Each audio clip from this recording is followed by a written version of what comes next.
بسم اللہ الرحمن الرحیم، السلام علیکم۔ آج کی ویڈیو میں ہم بات کریں گے کہ اوسٹیو آرتھرائٹس اور اوسٹیوپوروسس میں کیا ڈفرینس ہے۔ نیم سے تو یہ دونوں ٹرمز کافی سملر لگتی ہیں، لیکن ان دونوں میں کافی ڈفرینس ہے۔ اوسٹیو آرتھرائٹس میں بیسکلی جوائنٹس افیکٹ ہوتے ہیں اور اوسٹیوپوروسس میں بونس افیکٹ ہوتی ہیں۔ تو اوسٹیو آرتھرائٹس میں جوائنٹس پہ ایک لیئر ہوتی ہے جسے ہم کارٹلیج کہتے ہیں۔ اوسٹیو آرتھرائٹس میں وہ لیئر ڈیمیج ہو جاتی ہے۔ اب اس لیئر کے ڈیمیج ہونے کی وجہ سے جوائنٹ میں پین، سویلنگ، جوائنٹ کی جو سپیس ہے وہ کم ہو جاتی ہے، اور جو جوائنٹ کی رینج آف موشن، مطلب ایک جوائنٹ کا پورا کھلنا اور بند ہونا، یعنی اس کی پوری موومنٹ کرنا، وہ کم ہو جاتی ہے۔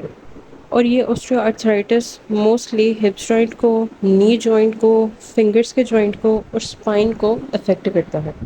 اب ہمیں کیسے پتہ چلے گا کہ ہمیں کس جوائنٹ میں آرتھرائٹس ہے؟ تو جس جوائنٹ میں آرتھرائٹس ہوگا اس میں پین ہوگی، اسٹفنس ہوگی، یعنی جب آپ کافی ریسٹ کے بعد اٹھیں گے یا آپ سو کے اٹھیں گے تو اس جوائنٹ میں بہت زیادہ پین ہوگی، سویلنگ ہوگی، اسٹف ہوا ہوگا وہ جوائنٹ، وہ پراپر طریقے سے موو بھی نہیں کرے گا۔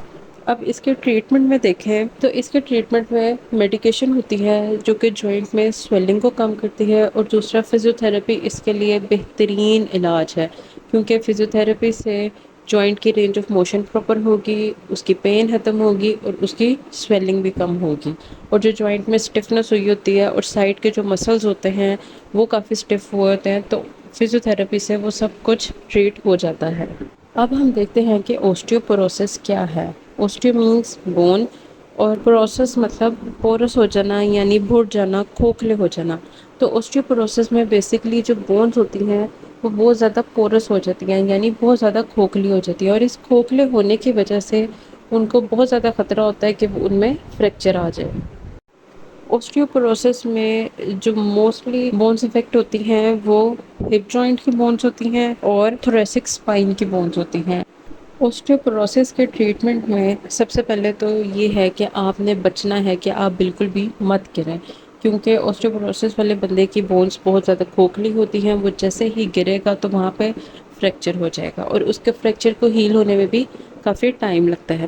دوسرا، آپ نے اپنی ڈائٹ میں وائٹامن ڈی لینا ہے، کیلشیم کے سپلیمنٹس لینے ہیں، پروٹین لینا ہے، آپ نے ایکسرسائز کرنی ہے، اور اس کی ایکسرسائز میں اسٹرینتھننگ ایکسرسائز ہوتی ہے، اسٹرینتھننگ اور ویٹ بیئرنگ ایکسرسائز ہوتی ہیں۔